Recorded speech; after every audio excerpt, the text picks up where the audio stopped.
জীবন আপনার সামনে দুটি রাস্তা তুলে ধরেছে, একটি সহজ যেখানে আপনি কেবল যতটুকু দরকার সেতটুকু পাবেন, আর একটি কঠিন যেখানে প্রতিটি পদক্ষেপ আপনাকে চ্যালেঞ্জ করবে। তবে সেখানে আছে সাফল্যের আসল স্বাদ। আপনি কোন পথ বেছে নেবেন তা আপনি ডিসাইড করেন। সাফল্য মানে কি শুধু টাকা, গাড়ি, বাড়ি? না, সাফল্য মানে নিজেকে খুঁজে পাওয়া। সাফল্য মানে নিজের কাজের উপর নিজের সন্তুষ্টি। বাট আমরা কি করছি? আমরা ভাবি সাফল্য মানে শুধু টাকা, বাড়ি, গাড়ি, বিলাসবহুল জীবনকে বুঝি। আমাদের জন্ম থেকে শুরু করে বড় হওয়া পর্যন্ত আমরা একটা দৌড়ে অংশ নিই, যে দৌড়ের পথ আমরা নিজেরা ঠিক করে নিই। পরিবার, সমাজ, শিক্ষক সবাই আমাদের শেখায় কিভাবে সফল হতে হয়। বাট সেই সফলতা কি আসলে আমাদের নিজের? আপনি স্কুলে ভালো গ্রেড পেলেন না, সবাই বলবে আপনি জীবনে কিছুই করতে পারবেন না। আপনি এমন একটি চাকরি বেছে নিলেন যেটি আপনার সঙ্গে মিলে, বাট এটি সমাজের চোখে আদর্শ নয়।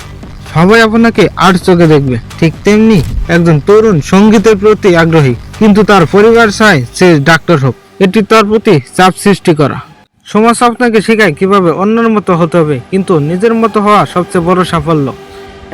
একজন স্টুডেন্ট চাপের মধ্যে পড়াশোনা করছে, তার পরিবার থেকে প্রেসার দেওয়া হচ্ছে পড়াশোনার, কিন্তু তার ইচ্ছে হচ্ছে শিল্পী হওয়ার। আপনার জীবন আপনার নিজের। সমাজের চোখে ভালো হওয়ার চেষ্টা করবেন। পরিবার আমাদের জীবনের সবচেয়ে বড় শক্তি, কিন্তু কখনো কখনো তাদের প্রত্যাশায় আমাদের জন্য সবচেয়ে বড় চ্যালেঞ্জ হয়ে দাঁড়ায়। হয়তো আপনার মা বাবা চান আপনি ইঞ্জিনিয়ার হন, কিন্তু আপনার স্বপ্ন একজন গায়ক হওয়ার। আপনি কি করবেন? আপনার স্বপ্ন বেছে নেবেন নাকি তাদের স্বপ্ন পূরণ করবেন? একজন তরুণ তার পরিবারের সামনে দাঁড়িয়ে বলেছে আমি শিল্পী হতে চাই, আর তার মা বাবা অসন্তুষ্ট মুখে তাকিয়ে আছে। আপনার পরিবার আপনার ভালো চায়, কিন্তু তাদের প্রত্যাশার ভারে আপনার স্বপ্ন হারিয়ে যেতে দিবেন না। আপনার বন্ধুদের সঙ্গে তাল মিলিয়ে চলতে গিয়ে আপনি হয়তো ভুলে যাচ্ছেন আপনার প্রকৃত ইচ্ছা কি।